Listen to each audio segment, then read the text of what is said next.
مقدس ایڈرن سن 630 میں پیدا ہوئے۔ آپ شمالی افریقہ کے مقامی باشندے تھے، اسی لیے نہایت سخت جان تصور کیے جاتے تھے۔ آپ کی ابتدائی تعلیم کے متعلق بہت کم معلومات موجود ہے، لیکن یہ بات بڑے وثوق سے کہی جاتی ہے کہ آپ نیپلز کے قریب ایک مونیسٹری میں بطور ایبٹ تعینات ہوئے۔ آپ کو پوپ بٹالین نے 2 دفعہ آرچ بشپ آف کینٹربری بننے کی پیشکش کی، لیکن دونوں دفعہ آپ نے اس خدمت سے معذرت کر لی اور دونوں دفعہ دوسرے اشخاص کا حوالہ دیا۔ پہلی مرتبہ آپ نے اپنے روحانی دوست اینڈریو کا حوالہ دیا، جو کہ ایک مونیسٹری میں بطور راہب خدمت کر رہے تھے اور روحانی جوش و جذبے سے معمور تھے۔ دوسری مرتبہ آپ نے تھیوڈور آف ترسوس کا حوالہ دیا۔ تھیوڈور آف ترسوس کو جب آرچ بشپ منتخب کیا گیا تو بشپ تھیوڈور روم میں تھے۔ بشپ تھیوڈور کی تعیناتی کے بعد آپ کو یہ ذمہ داری سونپی گئی کہ آپ کو نئے آرچ بشپ کے ساتھ کینٹربری انگلینڈ جانا ہوگا، کیونکہ آپ پہلے بھی کلیسیائی کاموں کے لیے فرانس تک گئے تھے، اس لیے راستے کی مشکلات اور اس کٹھن سفر کے بارے میں بہتر معلومات رکھتے تھے۔ اس پر آپ نے پوپ صاحب کی تابعداری کی اور اس خدمت کے لیے تیار ہو گئے۔ آپ نے چند ساتھیوں سمیت 27 مئی 668 کو روم سے کینٹربری کے لیے سفر شروع کیا۔ یہ سفر نہایت لمبا اور مشکل تھا۔ اس سفر کے دوران موسم سرما بھی آنا تھا۔ موسم سرما میں سفری مشکلات اس حد تک بڑھ جاتی ہیں کہ سفر جاری رکھنا مشکل تھا۔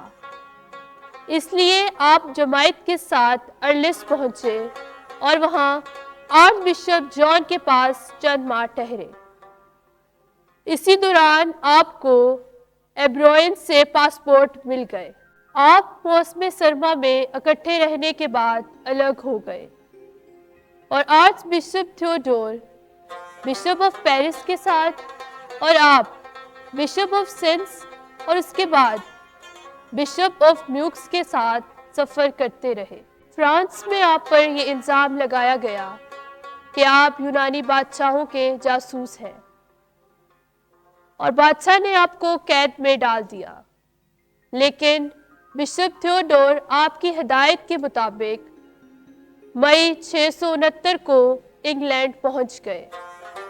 تاہم طویل عرصہ کی تحقیقات کے بعد بادشاہ کو یہ یقین ہو گیا کہ آپ بے الزام ہیں، اس لیے بادشاہ نے آپ کو آزاد کر دیا اور آپ بشپ تھیوڈور کے پاس واپس پہنچے، جہاں بشپ تھیوڈور نے آپ کو سینٹ پیٹر اور پول مونیسٹری میں بطور ایبٹ تعینات کیا۔ ایک بہترین ایڈمنسٹریٹر کے طور پر بھی آپ کی تعریف کی جاتی تھی، اس لیے جو ہی آپ واپس لوٹے آپ کو ایک اہم ذمہ داری سونپی گئی۔ آپ کو یونانی اور لاطینی زبانوں میں خوب مہارت حاصل تھی۔ اس کا اثر یہ ہوا کہ مونیسٹری میں موجود شاگرد بھی بہت سی زبانیں خوب مہارت سے سیکھنے لگے۔ آپ کو ایک ممتاز عالم دین اور استاد کے طور پر بھی جانا جاتا ہے۔ آپ کی خدمات کا اثر ہے کہ مونیسٹری میں موجود بہت سے شاگرد مستقبل کے لیے بشپ اور آرچ بشپ چنے گئے۔ جب بھی آپ بشپ تھیوڈور کے ساتھ سفر پر روانہ ہوتے اور راستے میں کوئی علماء نظر آتے تو آپ ان کے ساتھ کلام کی باتیں شیئر کرتے اور مذہب کی سچائیوں کی خوب تبلیغ کرتے تھے۔ آپ نے ادب اور سائنس کو فروغ دیا۔ کچھ عالم دین یہ بیان کرتے ہیں کہ آپ نے علم فلکیات اور علم ریاضی میں گراں قدر خدمات ادا کیے ہیں۔ آپ کے شاگرد یونانی اور لاطینی زبان اس طرح بولتے ہیں گویا کہ ان کی مادری زبان ہو۔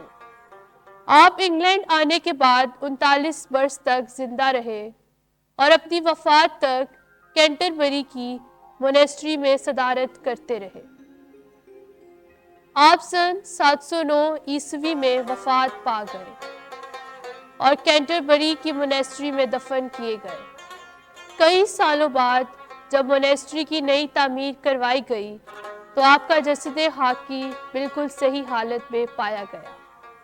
9 جنوری کو آپ کے جسد خاکی کو نئی مونیسٹری میں رکھ دیا گیا۔ آپ خود تو آرچ بشپ نہیں رہے، لیکن آپ کے ہاتھوں پڑھنے والے بے شمار شاگرد بشپ اور آرچ بشپ بنے۔ اکثر ہمارا خدا ہمارے لیے ایسے ہی منصوبے رکھتا ہے۔ وہ جانتا ہے ہمارے لیے کیا بہتر ہے، اس لیے وہ ہمارے لیے ایسی ہی راہیں بناتا ہے جو ہمارے حق میں بہتر اور اچھی ہیں۔ سوال یہ ہے، کیا ہم اس خدا پر بھروسہ کر سکتے ہیں؟